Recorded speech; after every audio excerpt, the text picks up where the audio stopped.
السلام علیکم ورحمۃ اللہ وبرکاتہ۔ اعوذ باللہ من الشیطان الرجیم،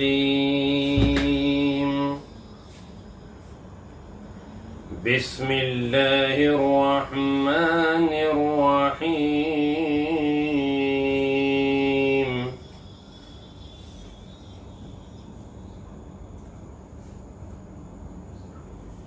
یا بنی اقم الصلاة وأمر بالمعروف وانہ عن المنکر واصبر على ما أصابك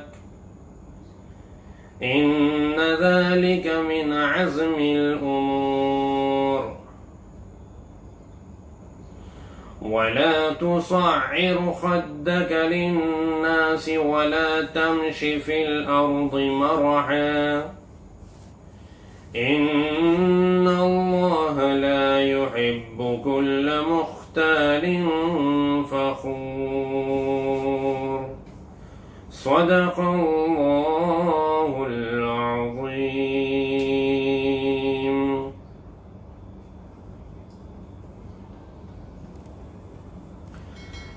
یہ سورہ لقمان کی آیت نمبر 17 اور 18 تلاوت کی گئی ہے۔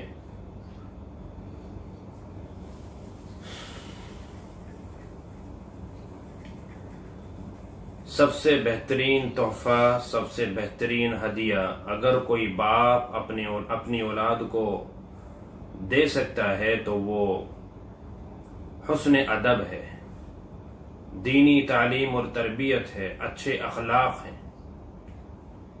یعنی ان سے بہتر کوئی اور ہدیہ، کوئی اور تحفہ نہیں ہو سکتا۔ ایک باپ اپنی اولاد کی اچھی تربیت کرے، دینی تربیت کرے، انہیں اخلاق اچھے سکھائے، تو یہ سب سے بہترین تحفہ ہے جو کسی باپ نے اپنی اولاد کو دیا ہے۔ اور ہر ماں باپ کو چاہیے کہ یہ سب سے بہترین اور قیمتی تحفہ اپنی اولاد کو ضرور دیں، کیونکہ اس کا ذکر حدیث میں آتا ہے اور آپ صلی اللہ علیہ وسلم نے اسے سب سے بہترین ہدیہ اور تحفہ بتایا ہے۔ چنانچہ حضرت لقمان علیہ السلام بھی اپنے بیٹے کی اچھی تربیت کرنے کی کوشش میں لگے ہیں اور ان کی کوشش کامیاب بھی ہوئی۔ سب سے پہلے انہوں نے عقیدہ صحیح کرنے کی دعوت دی، شرک کرنے سے روکا، اور اس کے بعد جو دوسری نصیحت جس کا ذکر یہاں کیا گیا آیت نمبر 16 میں، تو اس میں بھی لقمان علیہ السلام نے اپنے بیٹے کے عقیدے پر محنت کرتے ہوئے یہ بات سمجھائی کہ کوئی بھی برائی، کوئی بھی گناہ کسی بھی جگہ کیا جائے، آسمانوں میں، زمینوں میں، کسی چٹان میں، پتھر کے اندر، پہاڑوں کی گفاؤں میں گھس کر بھی کیا جائے تو اللہ تبارک و تعالی سے وہ بھی نہیں چھپ سکتا۔ گویا کہ اللہ کی ذات سے، اللہ کی صفات سے متعارف کرایا۔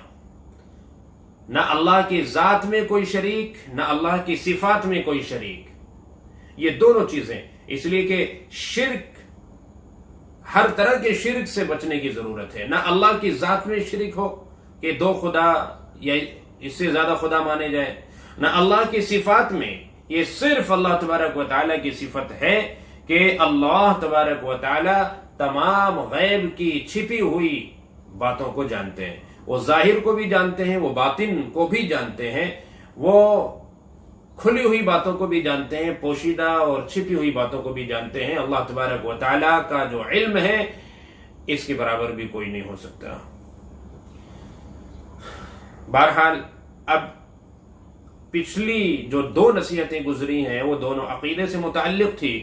اب یہ تیسری نصیحت ہے اس 17ویں آیت میں، یہ ہے اعمال سے متعلق، اپنی انفرادی اصلاح سے متعلق۔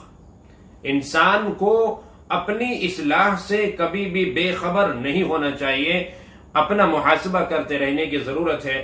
چنانچہ لقمان علیہ السلام نے اپنے بیٹے سے کہا کہ یا بنی اقم الصلاۃ، اے میرے بیٹے نماز قائم کرنا۔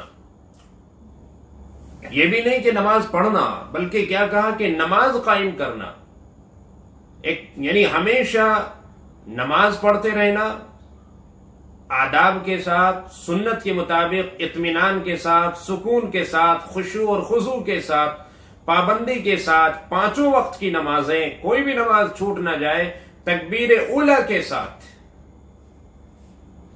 تو ان تمام چیزوں کی پابندی کرنے کی ترغیب دی، تلقین کی لقمان علیہ السلام نے اپنے بیٹے کو۔ یہ اس سے بہترین کوئی ہدیہ اور کوئی تحفہ کیا ہو سکتا ہے؟ یہ نہیں ہے کہ بیٹے کو دکان جانا ہے، منڈی جانا ہے، بازار جانا ہے، پورا دن پھر وہاں پر بیٹھے رہنا ہے، تھوڑا سا آرام کر لینے دیا جائے، یا پوری رات باہر تھا، کام کاج میں لگا ہوا تھا تو اب تھکا ہوا ہے، ابھی نیند آئی ہے، اب فجر کی نماز کے لیے آپ فوراً اٹھا دیں گے تو اس کی نیند خراب ہوگی، پھر وہ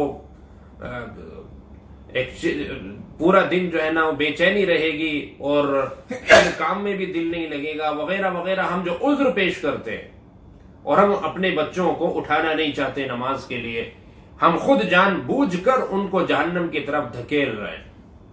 ہم جسمانی آرام تو پہنچانا چاہ رہے ہیں، لیکن روحانی اعتبار سے ہم اس گویا کہ اپنے بچے کا قتل کر رہے ہیں، اس کا مرڈر کر رہے ہیں۔ اپنے بچے کو نماز کی تاکید نہ کرنا، یہ اس کا مرڈر کرنا ہے، روحانی اعتبار سے ختم کر رہے ہیں ہم اسے۔ بچہ ہمارا بالغ ہو چکا ہے، ہمیں اس کی نماز کی کوئی فکر نہیں ہے، جبکہ اللہ کے نبی صلی اللہ علیہ وسلم نے ارشاد فرمایا کہ 7 سال کا ہو جائے تو نماز کا حکم کرنا شروع کرو، نماز کے لیے کہا کرو اسے، اور جب وہ 10 سال کا ہو جائے تو نماز نہ پڑھنے پر مارو، اس کی پٹائی کرو۔ آج ہم میں سے کتنے ہیں؟ ہمیں غور کرنے کی ضرورت ہے، اپنا محاسبہ کرنے کی ضرورت ہے۔ آج ہم میں سے کتنے ہیں جو اپنے بچوں کا یہ خیال رکھتے ہیں کہ اگر وہ نماز نہیں پڑھ رہے تو ہم ان کو ڈانٹ ڈپٹ کرتے ہیں، ان کو تنبیہ کرتے ہیں کہ بیٹا تم نے نماز کیوں نہیں پڑھی؟ ہم میں سے کتنے ایسے ہیں کہ جو نماز نہ پڑھنے پر ناراض ہوتے ہیں؟ اس چیز کا آج محاسبہ کیا جائے۔ ہاں یہ تو ہے کہ اگر بچہ بازار منڈی نہیں جائے گا، کام پہ نہیں جائے گا، دکان پہ نہیں جائے گا، آفس نہیں جائے گا تو ہم ناراض ہو جائیں گے، شاید کہ ہم بات بھی نہیں کریں گے۔ لیکن چھٹی کا دن ہے، بچہ پورے دن گھر پر یا تو موبائل کے اندر لگا ہوا ہے، یا کمپیوٹر میں لگا ہوا ہے، یا اپنے لیپ ٹاپ میں لگا ہوا ہے، یا کیرم اور لوڈو کے اندر لگا ہوا ہے، فیس بک پر چیٹنگ میں لگا ہوا ہے۔ ہمیں کوئی اس بات کی پرواہ نہیں ہے کہ اس نے نماز پڑھی ہے یا نہیں پڑھی، ہمیں کوئی اس بات کی پرواہ نہیں ہے کہ وہ کس طرح کا عقیدہ اب اس نے اپنا بنایا ہوا ہے، کیسا اس کا عقیدہ ہے، کتنا مضبوط اس کا عقیدہ ہے، ہمیں کوئی اس کی پرواہ نہیں۔ یہ آج جو ہم اپنی اولاد کی طرف سے غفلت اور لاپرواہی برت رہے ہیں، یہ بڑی نقصان دینے والی چیز ہے۔ اللہ رب العزت نے ہمیں جو اولاد دی ہے تو ایک بہت بڑی ذمہ داری دی ہے۔ کلکم راعٍ وکلکم مسئول عن رعیتہ، اللہ کے نبی صلی اللہ علیہ وسلم نے ارشاد فرمایا تم میں سے ہر ایک ذمہ دار ہے، اور کل قیامت کے دن ان سے ان کی ذمہ داری کے بارے میں پوچھا جائے گا۔ اللہ پوچھیں گے کہ تم نے اپنی ذمہ داری کہاں تک پوری کی ہے؟ ہم کیا جواب دیں گے اپنے اللہ کو؟ اور اللہ سے ملاقات یقینی ہے۔ تو اس لیے ہم آج سے یہ طے کریں کہ ہم اپنے بچوں کی نماز کی نگہداشت کریں گے، نگرانی کریں گے، ان کی خبر لیں گے کہ انہوں نے نماز پڑھی ہی یا نہیں پڑھی۔ ہم کسی اور کام پہ ناراض ہو یا نہ ہو، لیکن نماز نہ پڑھنے پر ضرور ناراض ہوں گے۔ تو یہ تو اپنی اصلاح سے متعلق تھا، اور چونکہ جب نماز کا پابند ہو جائے گا بچہ، آپ دیکھیے نماز کی برکت ایسی ہوتی ہے کہ جو بچہ نماز کا پابند ملے گا آپ کو بہت سارے عیب سے دور ملے گا۔ آپ کو جو صحیح معنی میں نماز پڑھتا ہوگا اس کے اندر سے بہت سارے عیب اگر پہلے ہوں گے تو وہ نکل چکے ہوں گے، اور اگر نہیں تھے تو آئندہ بھی وہ بچا رہے گا انشاءاللہ نماز کی برکت سے۔ اس کے اندر چوری کرنے کا عیب نہیں ہوگا، اس کے اندر فراڈ کا عیب نہیں ہوگا، دھوکہ دھڑی کا عیب نہیں ہوگا، بہت سارے شراب پینے کا عیب نہیں ہوگا، بہت ساری چیزوں سے وہ بچا رہے گا صحیح معنی میں جب وہ نماز میں لگے گا۔ اب اللہ رب العزت نے حضرت لقمان علیہ السلام کی چوتھی نصیحت کا ذکر کیا، جس کا تعلق اجتماعیت سے ہے، یہ انفرادی اصلاح تھی. جب انفرادی اصلاح کی تو چونکہ مذہب اسلام ایک اجتماعی دین ہے تو لہذا اب اوروں کی بھی فکر کرنے کی ضرورت ہے. چنانچہ حضرت لقمان علیہ السلام اپنے بیٹے سے کہہ رہے ہیں کہ وَأْمُرْ بِالْمَعْرُوفِ، بیٹا اچھائیوں کا حکم کرنا، یعنی کہ دوسروں کو بھی دعوت دینا نیکی کی. ایسے نہیں کہ خود ہی نیکی کرتے رہے اور بس مطمئن ہو کر بیٹھ جائیں، بلکہ نہیں، دوسروں کی بھی فکر کرنی ہے. ہم ان کو بھی نیکی کی اور بھلائی کی تاکید کریں. اگر ہم کوئی نیکی کر رہے ہیں تو ہمیں یہ کوشش کرنی چاہیے کہ میرا فلاں بھائی بھی یہ نیکی کرے. حدیث میں آتا ہے اللہ کے نبی صلی اللہ علیہ وسلم نے ارشاد فرمایا کہ جو اپنے لیے پسند کرو وہ اپنے بھائی کے لیے بھی پسند کرو. تو میں جنت میں جانا پسند کرتا ہوں تو پھر مجھے یہ پسند ہونا چاہیے کہ میرا یہ بھائی بھی جنت میں جائے، میرا یہ پڑوسی بھی جنت میں جائے، میرا یہ رشتہ دار بھی جنت میں جائے، اور یہ بھی جو ہے نا زیادہ سے زیادہ نیکیوں کے اندر حصہ لے. تو چنانچہ ہمیں ایک تو نیکی کی ترغیب دینی ہے، دوسرا وَنْهَا عَنِ الْمُنْكَرِ، برائی سے روکنا. یہ بھی نصیحت کی لقمان حکیم نے اپنے بیٹے کو. اور قرآن کریم کے اندر ہر جگہ جہاں اللہ نے اچھائی کرنے کا حکم دیا، یعنی ہم دعوت دیں اس بات کی لوگوں کو کہ وہ اچھے کام کرے، یعنی بھلے کام کریں، تو وہیں ہمیں برائیوں سے بھی روکنا ہے. یہ بھی ساتھ ساتھ قرآن کریم کے اندر ہر جگہ ذکر کیا گیا ہے. چنانچہ ہمیں امر بالمعروف بھی کرنا ہے، یعنی کہ اچھائی کی دعوت دینی ہے، نماز وغیرہ کی دعوت دینی ہے، ذکر کی، تلاوت کی اور دوسری نیکیوں کی ہمیں دعوت دینی ہے. تو وہیں پر ہمیں کیا کرنا ہے؟ برائیوں سے روکنا بھی ہے. آج بہت سے ہم میں ایسے ہیں کہ جو پہلا جو حکم ہے اس پر تو کسی قدر درآمد ہے، یعنی اس پر عمل کر رہے ہیں، وہ اچھائیوں کی دعوت دے رہے ہیں، لیکن اکثر و بیشتر ہم میں سے آج کے دور میں اس دوسرے جز کو چھوڑ بیٹھے ہیں، یعنی برائیوں سے روکنا. جبکہ یہ بھی ہماری ذمہ داری ہے. اگر ہمارا کوئی بھائی شراب میں مبتلا ہے، شراب پیتا ہے، تو ہماری ذمہ داری بنتی ہے اسے روکیں کہ بھائی یہ شراب نہ پیا کر، یہ حرام ہے. نام چاہے کچھ بھی رکھ لو، چونکہ یہ تو آپ صلی اللہ علیہ وسلم پہلے ہی فرما گئے کہ میری امت میں کچھ لوگ ایسے ہوں گے کہ جو شراب کے نام بدل بدل کر پیئیں گے. کوئی اس کو فروٹ جوس کہے گا، کوئی اسے کچھ اور کہے گا، تو نام بدل بدل کر پیئیں گے، لیکن نام بدلنے سے وہ چیز نہیں بدل جاتی. آپ نے فرمایا کہ میری امت کے لوگ نام بدل بدل کر شراب پیئیں گے اور گانے بجانے والیاں ہوں گی ان کے یہاں. آج ہر گھر کے اندر آپ دیکھ لیجئے، ٹی وی، ٹیلی ویژن اور انٹرنیٹ کے ذریعے گانے بجانے والیاں گھر گھر کے اندر موجود ہیں اور لوگ شراب میں مبتلا ہیں. تو آپ نے فرمایا کہ ایسے لوگوں کو زمین میں دھسا دیا جائے گا، سخت زلزلے ان کے اوپر آئیں گے، صورتیں ان کی بدل دی جائیں گی، شکلیں ان کی مسخ کر دی جائیں گی. تو اس طرح کے عذابات ایسے لوگوں پر آئیں گے، تو ہمیں اس سے بچنے کی ضرورت ہے بھائی. تو یہ ہماری ذمہ داری ہے کہ ہم اپنے بھائی کو برائی سے روکیں. آج میرا بھائی جو میرے ساتھ دعوت کے کام میں شریک ہے اور وہ اچھائی کی دعوت دے رہا ہے، لوگوں کو نماز کے لیے بلا رہا ہے، لیکن وہی میرا بھائی سود بیاج میں مبتلا ہے یا چوری میں مبتلا ہے، دھوکہ دھڑی میں مبتلا ہے، غلط طریقے سے وہ کاروبار کر رہا ہے، اس کا لین دین صحیح نہیں ہے، اس کے معاملات صحیح نہیں ہے. تو پھر کیا ہم اس کی فکر کرتے ہیں کہ ہم اس کو اس چیز سے روکیں اور ہم اس کو اس چیز کی دعوت دیں کہ وہ اپنے معاملات درست کرے، وہ لین دین اپنا صحیح کرے. بلکہ ذمہ داری اور زیادہ بڑھ جاتی ہے. لوگ جب کسی کو دیکھ کر عمل کرتے ہوں، کسی کی اچھائیاں سامنے ہوں، تو اس کی ذمہ داری اور زیادہ بڑھ جاتی ہے. حالانکہ سب کی ذمہ داری ہے، لیکن اس کی اور زیادہ ذمہ داری بڑھ جاتی ہے کہ وہ اپنے معاملات صحیح کریں، جھوٹ سے پرہیز کریں اور دوسری برائیوں سے بھی دور رہے. بنی اسرائیل میں جو عمومی عذاب آیا تھا، قرآن کریم کے اندر کیا فرمایا؟ لعن الذین کفروا من بنی اسرائیل علی لسان داؤد وعیسی ابن مریم، یعنی داؤد علیہ السلام اور عیسی علیہ السلام کے ذریعے جو لعنت بھیجی گئی بنی اسرائیل پر، وہ اسی وجہ سے کہ وہ برائیوں سے روکتے تھے. لیکن جب وہ نہیں رکتا تھا تو جو ان کی نشست و برخاست تھی، یعنی کہ ان کے ساتھ اٹھنا بیٹھنا کھانا پینا، اس میں کوئی تبدیلی نہیں آتی تھی اور اسی طریقے سے کھانا پینا اور تعلقات برقرار رہتے تھے. وہی اٹھنا بیٹھنا، کوئی ناراضگی کا اظہار نہیں تھا. حالانکہ برائی سے روکا اور وہ پھر بھی رکا نہیں، اور ہمیں پتہ ہے کہ میرا یہ بھائی برائی سے رکا نہیں، میں پھر بھی اس کے ساتھ وہی تعلقات بنا کے رکھا ہوا. بنا رکھے ہیں اور اسی طریقے سے میں پیش آ رہا ہوں، تو کوئی تبدیلی تو ہونی چاہیے نا، تھوڑی سی ناراضگی کا اظہار تو ہونا چاہیے، تبھی تو اس کو احساس بھی ہوگا۔ تو لہذا آج ہمیں ضرورت ہے اس بات کی کہ ہم اس پہلو پر بھی غور کریں اور اپنے بھائی کو برائی سے روکیں۔